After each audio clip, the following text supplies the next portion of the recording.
안녕하세요. 저는 인천에 사는 60대 남자이고 동네에서 야채 가게를 하고 있습니다. 매일 배달을 할 때마다 유튜브로 다른 분들의 사연을 듣곤 했었는데 이렇게 제가 사연을 보내려고 하니 뭔가 어색하네요. 사실 이 이야기는 죽을 때까지 아내와 저 말고는 누구도 알게 하고 싶지 않았었는데요. 어느 날 여기 채널에서 우연히 들었던 한 사연으로 인해 마음을 바꾸게 되었습니다. 사연 속에서 그분도 벼랑 끝에 몰렸다는 생각이 들었을 때 우연한 기회로 인생을 다시 살 수 있게 되었다고 하시면서 지금 인생이 너무나 힘들어도 포기하고 싶더라도 자신을 떠올리며 마음을 굳게 먹으라고 하시더군요. 그분의 인생 이야기를 듣는데 주책맞게도 배달하러 가는 차 안에서 잠시 시동을 끄고 대성통곡을 했습니다. 그분의 인생이 제 인생과 참 비슷한 부분도 많았지만 그보다도 그렇게 누군가의 이야기를 듣는 것만으로도 위로가 될 수 있을 줄은 몰랐거든요. 그 뒤로 제가 그분께 받은 위로를 어떻게 하면 다른 분들께 돌려드릴 수 있을까 고민하다가 사연을 쓰게 되었습니다. 배운 게 많지도 글을 잘 쓰지도 못해서 사연을 쓰는 지금 이 순간에도 제가 하는 일이 잘한 일일까 고민이 되는데요. 채널에 올라오지 못하는 일이 있어도 한번 용기 내서 내 이야기로 다른 사람들의 지치고 힘든 마음을 위로해보자는 생각으로 글을 쓰고 있어요. 아마 이 이야기가 끝나면 저처럼 우시는 분이 꽤 있으실 거라 생각하는데요. 어디 한번 제 이야기를 들어보시겠어요? 저는 시골에서 태어났어요. 제 고향은 전기도 잘 들어오지 않는 강원도 두메 산골이었죠. 부모님은 어릴 때부터 농사를 지으셨어요. 그러나 자신의 땅도 없이 남의 땅을 빌려 농사를 짓는 탓에 재산을 불릴 수가 없었죠. 근근히 입에 풀칠하고 사는 정도였어요. 그러다 보니 저 역시도 학교를 그리 오래 다니지 못했어요. 돈이 없어 중학교까지 다니다가 그만두고 동생들 뒷바라지와 부모님을 모시고 살기 위해 열심히 농사를 지어야 했어요. 그러다가 우연히 친구로부터 지금의 와이프를 소개받아 결혼하게 되었어요. 결혼 후에 저는 제 자식만큼은 저처럼 키우고 싶지 않아 부모님께 말씀드려 농사를 포기하고 도시로 나와 살기 시작했습니다. 그동안 모은 돈에 주변 친구들에게 돈을 빌려 간신히 작은 트럭 한 대를 사서 전국을 누비면서 야채를 팔았어요. 다행히도 농사를 지으면서 좋은 야채를 보는 법을 배워놓았더니 좋은 값에 야채를 사는 일도 손님들에게 파는 일도 그리 어렵지 않았어요. 하지만 일이 고되기도 하고 악착같이 돈을 모아야 한다는 생각에 집에도 잘 가지 않고 전국으로 열심히 트럭을 몰았죠. 잠도 쪼개가면서요. 그러다가 일이 터지고 말았는데 아내가 아프기 시작했던 것이었죠. 아내는 저와 결혼할 때도 그리 건강하지는 못한 편이었어요. 하지만 저는 가난하고 보잘것없는 제게 이렇게 시집 와주는 것만으로도 감지덕지라고 생각해 결혼하고 나서 제가 잘 보살펴야겠다고 생각했어요. 그런데 전국으로 야채 장사를 하러 떠나는 탓에 결혼 전 약속을 성실하게 지키지 못했죠. 그러다가 아내는 제가 없는 집에서 자궁암으로 쓰러지게 되었어요. 그로 인해 자궁을 모두 드러냈고 그 뒤로 아이를 가질 수 없는 몸이 되었죠. 아내의 수술비와 치료비가 너무나 많이 들어서 저는 그전보다 더 열심히 일하지 않으면 안 되었어요. 그래서 더 자신을 채찍질하면서 일했어요. 아내의 간호는 아내의 친정 언니에게 맡긴 채 저는 쪽잠만 자면서 더 많은 돈을 벌기 위해 고군분투했어요. 그때는 정말이지. 지금 이렇게 글을 쓰고 있는 와중에도 울컥해서 눈물이 다 나네요. 하여튼 그때 저는 정말 힘들어서 지푸라기라도 잡는 심정으로 열심히 뛰면서 질 좋은 물건을 찾기 위해 도매시장을 다니고 손님들에게 팔고 그 일을 번갈아 가면서 계속했어요. 기름값도 아끼려고 추운 겨울에도 히터를 틀지 않고 여러 장의 옷을 겹쳐 입으면서 트럭 한쪽에서 쪽잠을 자면서 버텼어요. 그러다가 지금까지도 정말 기억에 남는 그런 사건이 제게 일어나게 됩니다. 인생을 바꿀 만한 그런 사건이요. 어느 날이었어요. 때마침 새벽에 지방에 있는 도매시장에 갔다가 서울로 바로 올라와서 온종일 야채를 팔고 난 뒤였어요. 졸음이 너무나 쏟아지는데 아직 배추가 좀 남아서 장사를 접을 순 없었어요. 가뜩이나 날이 추워서 그대로 놔두면 트럭에서 얼어서 못 팔 게 뻔했기 때문이었어요. 그래서 저는 잠을 자는 대신 마지막 남은 그 배추마저 팔기 위해 잠을 자지 않고 시내로 나가기 위해서 차를 몰았죠. 시내에 가면 손님이 밤이지만 그래도 있겠지 싶었어요. 그때 그렇게 운전해서는 안 되었는데 지금도 후회가 남네요. 하여튼 그렇게 차를 몰고 시내로 들어가는 도중에도 계속 졸음이 몰려왔어요. 지금 자면 안 된다고 허벅지를 꼬집다가 정말 1초 남짓, 딱 그 1초만 눈을 감았다가 황급히 떴는데 이미 너무 늦은 뒤였어요.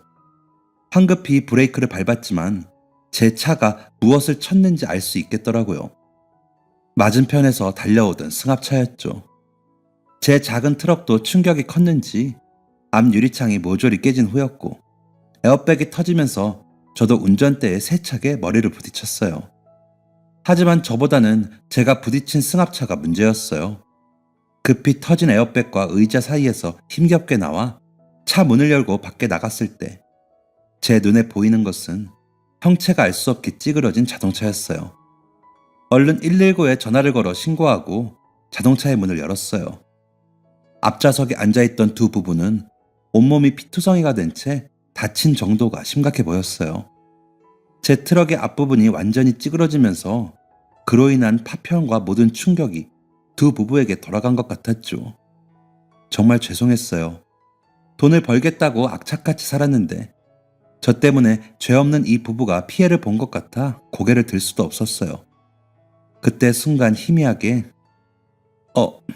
엄마 라는 소리가 뒷좌석에서 들리더라고요. 얼른 고개를 들어서 뒤를 바라보니 어린 남매가 뒷좌석에 타고 있는 게 아니겠어요? 그래서 저는 황급히 뒷좌석 문을 열고 두 아이를 살펴봤어요. 5살 남짓한 어린 여자아이와 7살 정도 되었을 것 같은 오빠가 머리에 피를 흘린 채 거기에 앉아 있었어요. 다행히도 오빠로 보이는 남자아이는 의식이 있는 것 같았죠. 아저씨가 정말 뭐라 할 말이 없을 정도로 미안해. 엄마 아빠는 꼭 깨어나실 거야. 아저씨가 119를 불렀으니 조금만 더 기다려보자. 라고 아이를 달래면서 초조한 마음에 손톱만 물어뜯었습니다. 269 119 구조대와 함께 경찰차가 도착했어요. 제가 제 부주의로 사고를 낸 것 같다고 신고했기 때문이었죠. 그로 인해 저는 현장에서 경찰서로 연행되었어요. 상처가 크지 않아 병원에 가서 치료받지 않아도 될 것 같다고 경찰들이 판단한 것이겠죠. 그래서 저도 다쳤지만 그보다는 피해자들의 상황이 심각해 저는 119 구조대에서 구조대원들이 내리는 것만 보고 바로 경찰서로 불려가 취조당했어요. 입이 10개라도 할 말이 없었죠. 저의 실수로 제가 졸지만 않았어도 어린 남매를 키우는 저 부부는 저렇게 심하게 다치지 않았을 거라는 생각에 입술이 메마르고 목이 껄껄해 음식을 삼킬 수가 없더라고요. 그렇게 며칠 동안 구치소에 앉아 있는데 어느 날 한 담당 형사가 다가와 이야기를 해줬습니다. 제가 사고를 낸 그 부부들이 사실은 현장에서 즉사했다고. 아무리 가해자이지만 제가 취조하면서 정신이 나가보여 이제야 이야기해주는 거라고 했습니다. 그러면서 피해자 사망으로 인해서 죄를 피하긴 어렵다고 했습니다. 그 소리를 듣자마자 하늘이 무너지는 것 같다는 말이 딱 이럴 때 쓰는 것이겠구나 싶었어요. 죽은 피해자들에게도 너무나 죄송했고 병원에서 저만 기다리면서 자궁도 드러낸 채 치료받고 있을 아내를 생각하니 미안하면서도 나 없이 어떻게 그 사람이 혼자 살 수 있을까 싶었어요.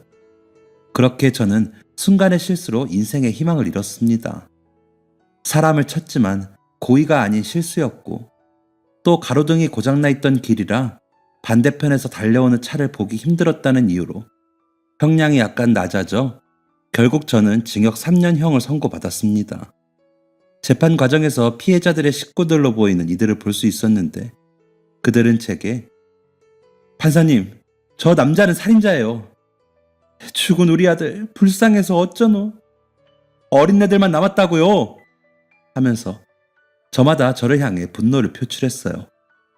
그런 그들 사이에서 제 아내는 병원복을 입은 채 조용히 울고만 있더군요. 그 모습을 보는데 제가 인생에서 가장 잘한 일이 아내를 만나 결혼한 것이었는데, 그런 아내에게도 죽은 피해자에게도 참 몹쓸 짓을 한 것이라는 생각이 들었습니다. 저는 재판 내내 그 누구와도 눈을 마주치기가 무서워 계속 고개를 숙이고 있었어요. 형량이 확정되어 고개를 들었을 때 멀리서 아내가 조용히 눈물을 흘리고 있더라고요. 다독일 수 없는 저 자신이 무기력하게 느껴져 아내를 쳐다보던 눈길을 황급히 걷어들이고는 인도하는 대로 감옥에 들어가게 되었습니다. 감옥에 들어간 뒤로 저는 아내의 면회만 허락한 채 그 누구와도 만나지 않았어요. 사람을 죽였는데도 고작 3년밖에 살지 않아도 되는 제가, 그리고 그날 죽어가던 두 부부의 얼굴이 떠올라 괴로워서 다른 사람을 만날 수가 없었어요. 제 부모님까지도요. 감옥에 들어가서 아내가 면회를 오던 첫날이 기억나네요. 아내는 제 손을 잡고서는 제 형량이 확정되자 피해자였던 두 부부의 장례식이 진행되었고, 피해자 가족들이 무서웠지만 그들에게 죄를 빌기 위해서 장례식장을 찾았다고 했습니다. 여보, 나 장례식장에 다녀왔어요. 그런데 재판 때 봤던 다른 식구들은 없고 할머니 혼자서 손님들을 맞이하고 있더라고요. 바빠서 제 얼굴도 잘 알아보지도 못하셨어요. 저는 너무나 죄송한 나머지 용서도 빌 생각은 못하고 그 자리를 빠져나오려 뒤를 돌아봤는데 거기에 그 아이들이 의자에 앉아있더라고요. 분명 피해자분들의 자녀 같았어요. 아무도 제대로 돌봐주지 않는지 상복을 입고 있었는데도 잘 씻지 못했던 것처럼 보이더라고요. 심지어 두 아이 모두 담담한 표정으로 전혀 얼굴에는 슬픈 흔적을 찾아볼 수가 없었어요. 오히려 그 모습 때문에 부모님의 죽음 앞에서 전혀 슬퍼하는 내색 없이 무표정으로 거기 의자에 앉아있는 아이들이 가여웠어요. 그래서 여보, 저도 모르게 그 아이들 앞에서 무릎을 꿇고 울면서 정말 미안하다고 그렇게 빌었어요. 그 순간 저를 대신해서 그 아이들 앞에서 빌었을 아내를 생각하니 눈시울이 붉어졌어요. 여보, 당신이 그 아이들 앞에서 나 대신 빌면 어떡해? 내가 죄를 빌었어야 했는데. 그랬더니 아내는 제게 그러더군요. 부부는 일심동체라고 하잖아요. 당신이 저지른 죄면 내 죄기도 하지요. 그런데 그 아이들은 이상하게도 그 소리를 듣고서도 제게 싫은 내색을 하지 않더라고요. 오히려 내가 착각을 하는 건지 모르겠지만 그냥 그 어떤 대답도 하지 않은 채 저와 눈도 마주치지 않고 앞만 바라봤어요. 더 이상 그 아이들 앞에서 용서를 비는 게 오히려 이 아이들에게 상처겠구나 싶었어요. 그래서 서둘러 일어나 장례식장을 빠져나왔죠. 그 이야기를 듣는데 사고를 당했던 당시 뒷좌석에서 발견했던 남매의 모습이 생각나 눈에 어른거렸습니다. 그 작은 아이들이 어떻게 그 슬픔을 감당할까 싶어서 그 뒤로 아내가 면회를 와도 저는 기뻐할 수가 없었습니다. 제게 남은 가족은 아내 하나인데 그 아이들에게는 소중했던 부모가 죽었으니 절망에 빠져 지내겠다는 생각에 사로잡혔어요. 하지만 아내는 그런 제게 싫은 내색 한번 하지 않고서는 그 멀리 저를 보겠다며 몸도 건강하지 않은데 계속 찾아와줬죠. 그래서 하루는 아내에게 더 이상 면회 때문에 오지 말라고 했어요. 당신 남편은 이제 살인자가 되어 사회에 나가서도 평범하게 살아갈 수 없다며 이제는 그만 살인자 남편은 놔주고 이혼해서 새 삶을 시작하라고 했습니다.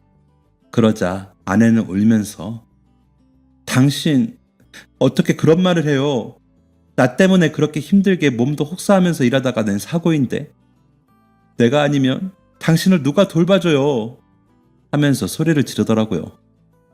그 뒤로 저는 아내의 면회 신청을 모두 거절했어요. 이렇게 모질게 대해야 아내가 저를 잊고 새 인생을 살 수 있을 거라고 생각했어요. 그러자 아내는 면회 대신에 제게 일주일에 한 번씩 편지를 보냈어요. 주로 자신의 근황이었죠. 아내는 제가 감옥에 가 있는 동안 제가 출소 후 나왔을 때 건강한 모습을 보여주기 위해 열심히 약을 먹고 치료받으면서 건강을 회복하고 있다고 했어요. 비록 사고로 인해 트럭을 팔았지만 건강을 되찾고 생활비를 벌기 위해 육교에서 야채 장사를 시작했다고도 했습니다. 병원에서 있을 때는 느껴보지 못한 감정이라고, 사람들을 상대하면서 장사를 하는 게 이렇게 재밌는 일인지 몰랐다면서 저를 안심시키는 듯한 말투로 써내려간 편지를 읽었습니다. 편지 속에서 아내는 제가 출소하기 전까지 면회는 가지 않을 테지만 이렇게 자신의 이야기를 편지로 보낼 테니 보기만 해달라고 했어요. 아내는 그 말을 지켰고 저는 출소하기 전까지 아내를 만나지 않았습니다. 그렇게 시간이 흐르는 동안 저는 오히려 점점 더 악화되었어요. 아내의 편지를 보는 그 순간은 행복했지만 잠이 들었을 때나 밥을 먹을 때에도 제가 죽인 그 부부의 마지막 모습이 계속해서 머릿속에 떠올랐죠. 요즘에는 이런 걸 외상 후 스트레스 장애라고 한다고 하더라고요. 하지만 20년도 더 된 그때는 그저 제가 죄 없는 사람을 죽였기 때문에 죄를 받는 거라 여겼어요. 그래서 악몽도 그때의 생각이나 계속해서 이유 없이 떨리는 손도 다 무시했어요. 당시에 이렇게 고통받는 것은 당연하다고 생각했으니까 말이에요. 3년을 모두 채우고 저는 출소할 수 있었어요. 하지만 출소 후에도 나아진 것은 없었죠. 살인자라는 이유로 그의 아내라는 자리 때문에 아내는 제가 없을 때 살던 동네에서 고생을 많이 한 느낌이었어요. 출소 후 찾아간 집은 인천에 제가 전혀 모르던 동네였죠. 아내는 제게 내색하지 않았지만 그동안 무척 고생을 많이 한 얼굴이었어요. 그래도 여전히 저를 따스한 미소로 반갑게 맞이해 주었죠. 집에 있는 동안 저는 그 어떤 일도 할 수 없었습니다. 그저 하루 종일 누워있다가 일어나서 술을 마시고 또 낮에는 누워있다가 저녁에는 일어나 술을 마시고 그 생활을 반복했어요. 처음엔 아내가 놀라면서 말렸지만 제가 울면서 여보, 나 이렇게 하지 않으면 도저히 그때 그 부부와 아이들이 생각나서 잘 수가 없어 라고 하니 더 이상 막지 않았어요. 그저 저의 모습을 보면서 똑같이 아파할 뿐이었어요. 그러면서도 제게 그만 피해자들을 잊으라는 잔소리를 하지도 않았죠. 대신에 매일 한결같이 비가 오나 눈이 오나 새벽 일찍 야채를 팔러 나갔죠. 아내의 장사를 도와주지는 못할 망정 집에서 생활비나 축내고 술만 마시니 미웠을 법도 한데 아내는 전혀 내색조차 하지 않았어요.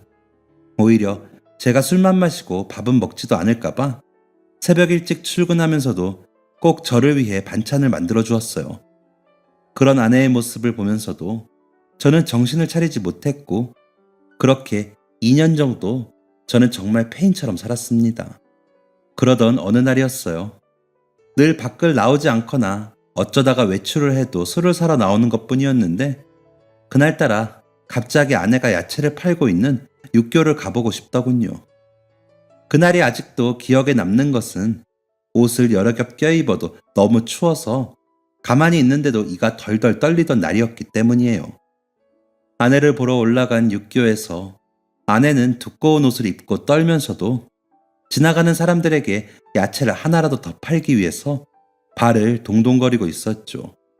코끝이 빨개지고는 두 뺨이 동상이 걸릴 정도로 얼었는데도 아내는 자신의 몸을 돌아보지도 않고서는 야채가 얼기 전에 빨리 팔고자 목이 쉬어가며 소리를 질렀어요. 그런 아내를 보고 있자니 제가 정말 부끄러워지더군요. 그래서 아내가 저를 보지 못하게 몰래 숨어서 아내의 모습을 지켜보다가 말을 걸지도 못하고 육교 계단을 내려왔어요. 그러면서 저는 어린아이처럼 엉엉 울었죠. 내가 사람을 죽였다는 죄책감에 사로잡혀서 허송세월만 보내고 있을 때 아내는 저 대신 집안 살림하느라 돈을 버느라 정신없이 이곳저곳 뛰어다니고 있다는 사실을 비로소 깨달았습니다. 과거에 사로잡혀 현재를 생각하지 못했던 것이었어요. 지금 생각해도 정말 부끄럽네요. 어쨌든 그날 저는 아내를 보고 난 뒤 다시 예전의 저로 돌아와 5년 가까이 고생한 아내를 위해서라도 더 열심히 살면서 피해자분들에게 늘 죄송한 마음을 가지는 것은 잊지 말고 살아야겠다고 결심했습니다. 그래서 그때부터 저는 변하기 시작했습니다. 길었던 머리를 자르고 방 안에 돌아다녔던 소주병을 모두 정리했습니다. 그리고는 술을 끊기 시작했어요. 아내에게도 다시 예전의 저로 돌아가겠다며 선언했죠. 아내는 그날 제 어깨를 잡고 엉엉 울면서 여보, 정말 고마워요. 우리 다시 이전으로 돌아갈 수는 없을 수도 있겠지만 제가 당신이 꼭 전으로 돌아갈 수 있도록 최선을 다할게요.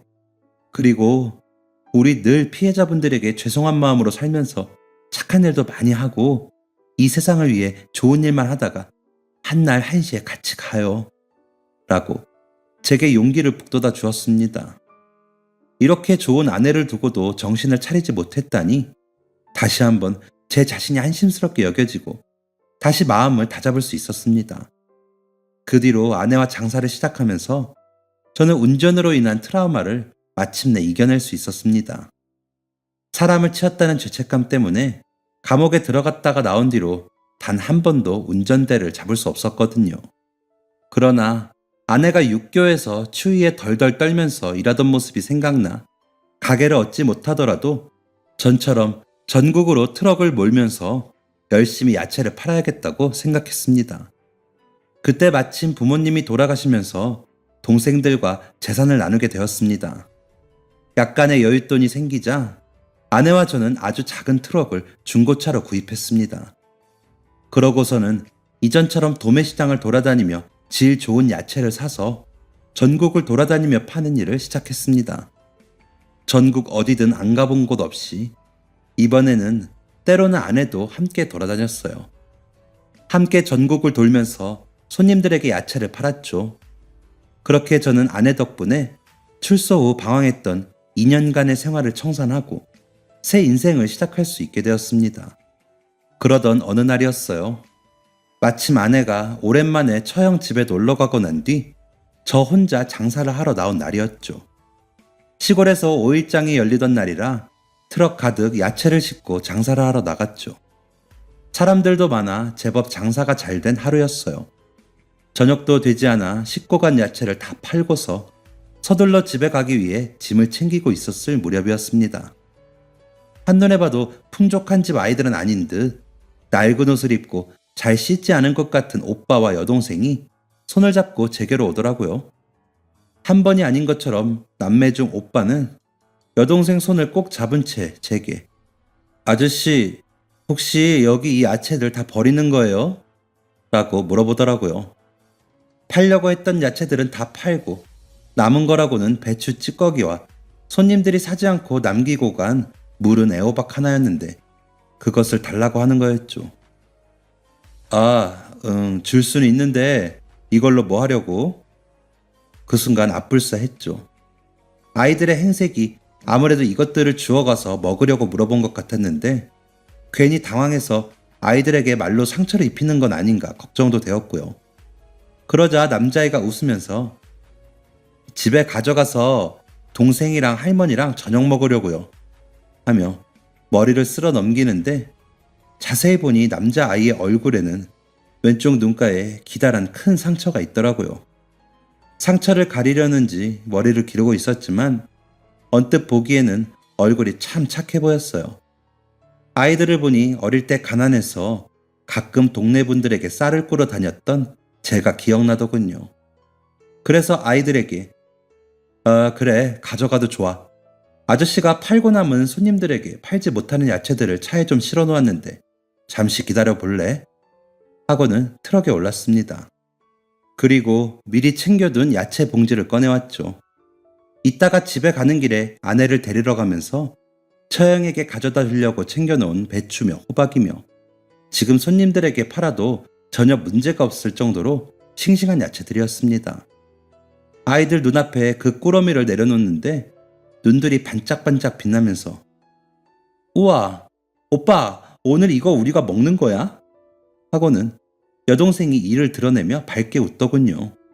여자아이의 오빠도 밝게 웃으면서 좋아하는 모습에 참 마음이 찡했습니다. 아이들이 아무리 봐도 초등학생으로밖에 안 보이는데 어두울 때 짐을 들고 혼자 집에 가지는 못할 것 같아서 제가 짐을 들어준다고 했습니다.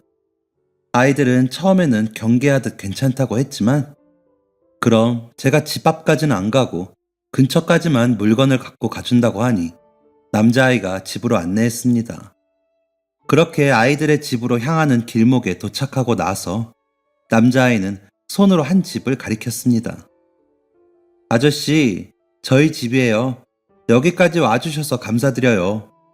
지금부터는 저랑 동생이 들고 갈게요. 하면서 동생이랑 허리를 꾸벅 숙여서 인사를 했어요. 그런데 마침 한 할머니가 거동이 불편하신지 지팡이를 잡고 힘겹게 천천히 남자아이가 가리킨 집에서 걸어 나오고 있었습니다. 웬 손님이니 민서가? 하는데 남자아이가 뒤 돌아보고는 할머니, 이 아저씨가 야채를 주셨어요. 하면서 칭찬을 기다리는 아이처럼 웃더라고요. 할머니는 제게 감사하다고 인사를 하면서 여기까지 왔는데 찬물이라도 마시고 가라며 들어오라고 했습니다. 여자아이도 오면서 제가 살던 고향이 여기와 닮았다며 여름에는 개울에서 놀고 겨울에는 비료포대로 눈썰매를 탔던 이야기를 들려줬더니 경계심이 많이 풀렸는지 저보고 들어가자고 했습니다.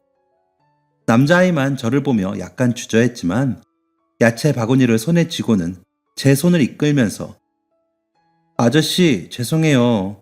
동생이랑 할머니만 살아서 들어오시라고 먼저 못했어요. 하고는 집으로 저를 안내했습니다.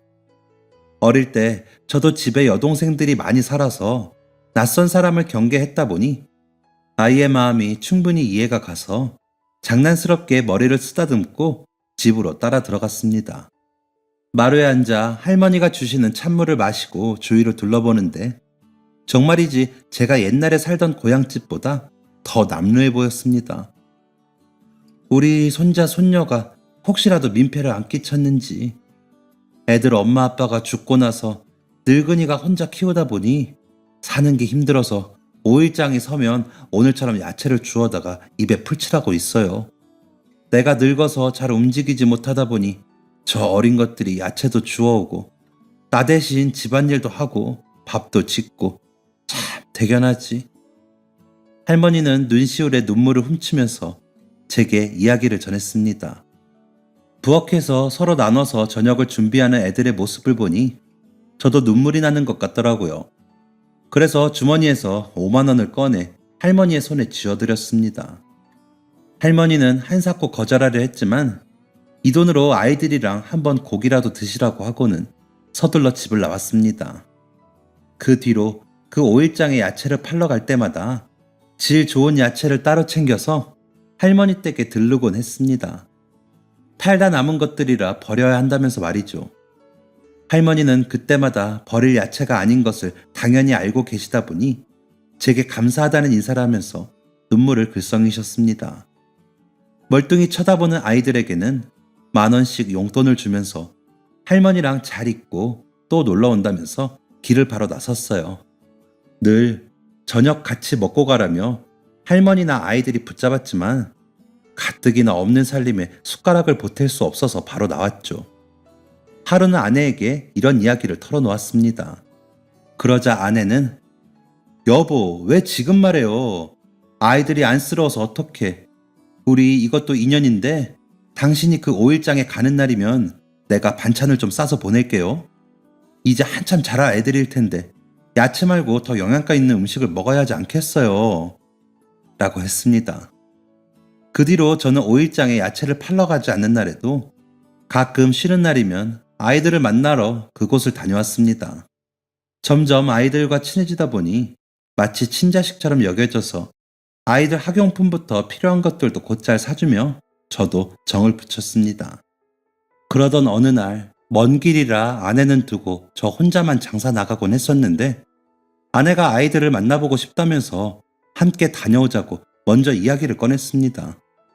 저도 늘 반찬을 가져다 주면서 아내가 아이들을 만날 날을 내심 기대하고 있던 것을 알았던 터라 아내와 함께 5일장으로 향했습니다. 한참 야채를 팔고 있던 중에 학교를 마치고 돌아가는 남매가 인사를 하러 장에 들렀습니다. 아이들은 제게 어쩐지 아저씨가 있을 것 같더라고요. 아저씨, 이 아줌마는 누구예요? 하면서 친근하게 말을 걸어왔습니다. 응, 아저씨 부인이야. 여보, 인사해. 하는데 아내가 굳은 얼굴로 아이들을 내려다보고 있더라고요. 여보! 하는데 아내는 그제서야 애들에게 미안해요. 잠깐 딴 생각을 하느라. 안녕. 아줌마가 아저씨 아내란다. 하고는 아이들을 반갑게 맞이했습니다. 그러면서 아내는 여보, 잠깐 싸온 반찬 좀 애들 집에 가져다 주고 올게. 라고 했습니다. 저는 아내에게 이따가 장사 다 하고 같이 가자고 했지만 여름이라 아이스팩에 넣어왔어도 혹시라도 반찬이 쉴 것 같다고 지금 다녀오겠다고 했어요. 그래서 저는 잘 다녀오라고 하며 아이들과 아내를 배웅했습니다. 그러고 나서 계속해 야채를 팔았어요. 그런데 아무리 기다려도 이상하게 지금쯤이면 애들 집에 갔다가 와도 충분할 시간인데 아내가 돌아오지 않는 게 아니겠어요? 혹시 할머니가 권해서 집에서 쉬고 있나 싶어서 지금까지 고생을 많이 한 아내인데 혼자서 열심히 야채나 팔자는 마음에 더 이상 아내를 찾지 않고 장사에만 집중했습니다. 그렇게 시간이 흘러 아내가 돌아왔습니다. 그런데 어딘가 아내의 얼굴이 멍하니 나사가 빠진 것 같았어요. 여보, 왜 이렇게 늦게 와? 혼자 장사하느라 남편 죽어난다. 하면서 장난을 거는데도 응 하면서 별다른 대답을 하지 않는 아내를 보며 혹시라도 애들이랑 집에 갔다가 무슨 일이 있었나 싶었습니다. 혹시 별일 있었나? 그 집에서? 아무것도 아니야. 할머니가 오늘은 몸이 편찮으시다고 나중에 오라고 하시더라고. 하는데 할머니가 어디가 아프신데? 내가 가봐야 하겠네. 라고 했습니다. 그러자 아내는 아니야, 내가 같이 병원도 모시고 갔다가 지금은 주무시고 계셔. 라고 대답하더라고요. 뭔가 당황해하는 것처럼 보였지만 아내가 그런다고 하면 그런 거라고 믿는 편이라 알았다고 말하며 장이 끝나고 짐을 챙겨 다시 아이들을 보지 못하고 집으로 돌아왔습니다. 그렇게 며칠이 흐른 어느 날 자려고 누웠는데 갑자기 아내가 일어나 불을 탁 켰습니다. 여보, 뭐 하는 거야? 내일 장사 나가려면 얼른 자야지. 라고 눈을 비비며 말하는데 아내가 눈시울이 붉어져서는 가만히 저를 내려다보면서 부엌에서 이야기하자고 저를 불러냈습니다. 아내를 따라가 식탁에 앉았는데 그런 저를 보면서 아내가 조용히 냉장고에서 소주를 꺼내더군요. 아니, 나 술 끄는 거 몰라? 당신 왜 그래 갑자기? 하면서 저는 아내를 말렸습니다. 그러자 아내가 오늘만큼은 마시고 싶을 거예요. 내가 지금부터 하는 이야기 너무 놀라지 말고 잘 듣고 하면서 천천히 입을 열기 시작했습니다. 며칠 전 아내는 아이들을 따라 할머니 댁에 들어갔고 반찬을 꺼내 서둘러 냉장고에 넣고서는 마루에 앉아 할머니가 주시는 식혜를 받아 먹으며 이런저런 이야기를 했다고 했습니다. 그러면서 아내는 혹시 집 구경을 할 수 있는지 물었고 아이들은 신나서 자기들 방부터 창고까지 작아서 금방 둘러볼 수 있는 집을 이곳저곳 소개했다고 했습니다. 그때 아내의 눈에 뜨인 것은 아이들의 부모로 보이는 한 젊은 부부의 영정 사진이었습니다. 아내는 그제야 깨달았다고 했습니다. 뭔가 어디서 본 듯한, 사실은 어디서 본지 잘 알고 있었지만 설마 그건 아니겠지 하며 끝끝내 부정하고 싶었던 그 일, 바로 제가 사고를 내서 죽은 부부의 아이들이 바로 눈앞에 있었던 사실이었습니다. 아내는 이미 장례식장에서 아이들을 한번 봤던 터라 긴가민가 했지만 남자아이의 눈가에 사고로 인해 생긴 듯 크게 자리 잡은 상처를 보고 눈치를 챘다고 했습니다. 그래도 혹시 몰라 아이들의 부모 얼굴을 봐야겠다 싶어 반찬 핑계로 할머니 댁에 갔는데 거기서 장례식에서 봤던 영정사진을 봤던 것이었습니다. 너무나 젊은 부부라 또 죄책감에 평생 얼굴을 기억하며 죄를 갚는 심정으로 살겠다고 다짐했던 터라 아내는 단박에 그분들이 제가 죽인 분들이라는 것을 깨달았다고 했습니다. 그렇게 며칠간 고민하면서 말을 하지 않는 게 좋을까 하는 게 좋을까 혼자 앓다가 이제야 제게 이야기를 꺼내게 되었고요.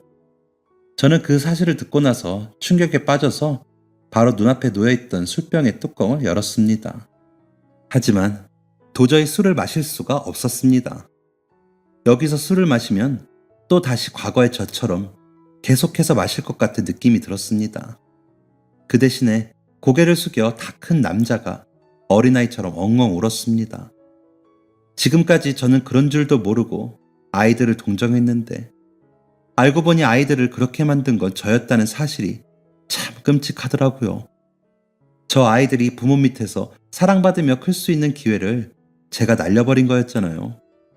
사람이 염치도 없이 그동안 누가 누구를 동정하고 있었던 건지 제 자신에게 참 화가 났습니다. 몇 년 전 폐인이 되어 술독에 빠져 살던 저를 구했던 것처럼 이번에도 제 아내는 저를 구했고요. 연민과 동정심으로 그 아이들이 언젠가 할머니를 잃고 남매만이 세상에 남겨지면 제가 걷어서 양자와 양녀로 드릴 생각까지 했었거든요. 저는 그럴 자격도 없는데 말이죠. 그렇게 괴로워하며 조용히 앉아있는데 아내는 제게 여보, 우리 둘 다 몰랐잖아요. 이제라도 아이들을 만나지 말아요. 나중에 그 아이들이 알면 얼마나 괴롭겠어요.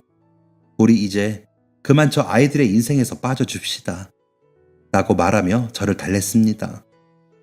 제가 가만히 있자 아내는 안 그래도 더 이상 그 댁에는 못 갈 것 같아서 나오는 길에 할머니에게 멀리 지방으로 이사를 가게 되었다고 앞으로는 잘 못 올 테니 대신 통장으로 애들 간식이나 반찬비를 보내주겠다고 했어요. 할머니는 계속해서 사양했지만 임신을 하지 못해 늘 아이를 갖는 것이 꿈이었다고 이야기하니까 그제서야 제 손을 잡으면서 고맙다고 하더라고요. 그러니까 우리 얼굴 없는 후원자로 남아서 아이들에게 생활비만 보내주고 멀리서 그 아이들의 행복을 응원해줘요. 라고 했습니다. 그렇게 저희 부부는 그 뒤로 아이들을 더 이상 만나러 가지 않았어요. 그 대신에 더 열심히 악착같이 벌어서 아이들에게 매달 50만 원씩 보냈어요. 열심히 일한 덕분인지 저희는 그동안 재산을 많이 불릴 수 있었고 그때마다 아이들에게 보내는 돈의 액수도 늘어나 결국 10년 동안 아이들에게 다달이 100만 원을 보낼 수 있게 되었습니다. 그동안 아내와 저는 번듯한 야채 가게를 내게 되었습니다. 가끔씩 아이들이 생각났지만 그 아이들의 부모를 죽인 살인자라는 생각에 아이들을 멀리서라도 지켜볼 자격이 없어 갈 수가 없었습니다. 대신에 그럴 때마다 더 열심히 일했고요. 그건 아내도 마찬가지였습니다. 그렇게 시간은 20년 가까이 흘렀고 열심히 일한 덕분에 마련한 가게에서 어느 날 일하고 있는데 한 젊은 청년이 가게로 들어오더군요. 평소처럼 어서 오세요. 오늘은 배추가 싱싱해요. 하면서 아내가 친근하게 말을 걸어 정리하고 있던 박스를 내려놓고 급히 따라서 인사를 하는데 아이의 눈가에 희미하게 남은 상처에 어디선가 많이 본 것 같은 느낌을 받았습니다. 그래서 고개를 들어 아이의 눈을 바라보는데 이제는 어엿한 30대 어린이지만 분명 어린 시절에 봤던 남매 중 오빠였습니다. 너가 어떻게 이곳을 하면서 저는 놀라는데 아내도 그제야 생각났는지 가만히 서서는 고개만 조용히 떨구더라고요. 그러자 그 아이는 청년으로 커버린 민석이는 제게 아저씨 그동안 잘 지내셨어요? 아주머니도요? 보고 싶었어요. 하면서 환하게 웃더라고요.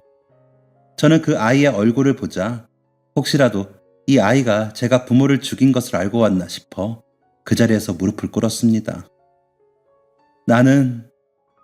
저는 당신을 볼 자격이 없습니다. 얼굴을 마주할 자격이 없다고요. 당신의 부모를 내가 죽였어요. 하면서 오열했습니다. 그러자 민석이는 놀랐다는 듯 황급히 제게 다가와 저를 일으켜 세웠습니다. 아저씨, 행여나 그런 말씀 하지 마세요. 왜 이러시는 거예요? 그리고 저 다 알고 있어요. 예전에도요. 저는 그 순간 민석이의 말을 듣자마자 온몸에 힘이 다 빠져나가는 것 같았습니다. 심지어 예전에도 다 알고 있었다니. 가만히 민석이를 바라봤습니다. 그러자 그는 제게 잠시 제게 이야기할 시간을 주세요 하면서 저를 잡고는 옆에 놓여있던 책상 의자에 저를 앉혔습니다. 그러고는 허리를 90도로 숙여 인사했습니다. 아저씨 아줌마, 덕분에 저는 사람이 되었어요. 두 분 만나 뵙고 싶어 수소문 끝에 여기까지 찾아왔어요. 하고는 고개를 들어 자신의 눈가의 상처 흔적을 가리켰습니다. 지금은 수술해서 잘 안 보이실 수도 있는데 여기에 제 얼굴의 상처가 보이시죠? 아마 사고 때문에 생긴 거라 생각하실 수도 있는데 이거 제가 4살 때 친아버지가 던진 재떨이에 맞아서 생긴 상처예요. 제가 태어나고 나서 부모님이 죽기 전 7살 때까지 저는 단 한 번도 우리 부모가 친부모라고 생각해 본 적이 없어요. 툭하면 동생이랑 저랑 잘못을 했다고 방에 가두고 밥도 안 주고 유치원 같은 데는 돈 있는 집이나 보내는 거라고 학용품이나 장난감도 안 사줬어요. 툭하면 바람나서 가출을 일삼는 아내에 폭력을 저지르는 남편. 그게 딱 우리 집이었어요. 친어머니는 가끔 아버지에게 잡혀서 왔는데 그때마다 저희를 보고 특히 제 동생을 보고 너네 때문에 내 인생이 시궁창에 빠졌다고 소리를 내며 막대기 같은 걸로 저희를 때렸어요. 저랑 동생은 그래서 어릴 때부터 서로를 그렇게 의지하면서 지냈죠. 사고가 나던 날에도 제가 기억하는 한 분명 우리 부모님 잘못인 사고였어요. 그날도 두 분은 싸우고 있었고 화가 난 어머니가 운전대를 돌려서 다 같이 죽자고 실랑이를 하다가 트럭에 부딪힌 거였거든요. 어렴풋이 아저씨가 저를 구하려고 안간힘을 썼던 것을 기억해요. 그때 제게 안심하라고 그러셨잖아요. 이제 살았다고. 저는 그때 그 악마 같던 부모들이 죽었다는 사실에 더 안심했어요.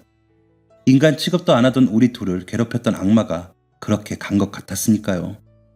그 뒤로 아저씨를 만났을 때는 사실 기억을 못 하다가 장례식장에서 봤던 아주머니가 아저씨 옆에 있으신 것을 보고 그제야 깨달았어요. 그때 그분이시구나. 그래서 그 뒤로 아주머니랑 아저씨가 오시지 않아도 저는 이해할 수 있었어요. 그런데 그렇게 후원금까지 보내주셨었는지는 꿈에도 몰랐어요. 그냥 친척들이 도와주기 위해 돈을 모았다는 것만 할머니가 이야기해 주셨거든요.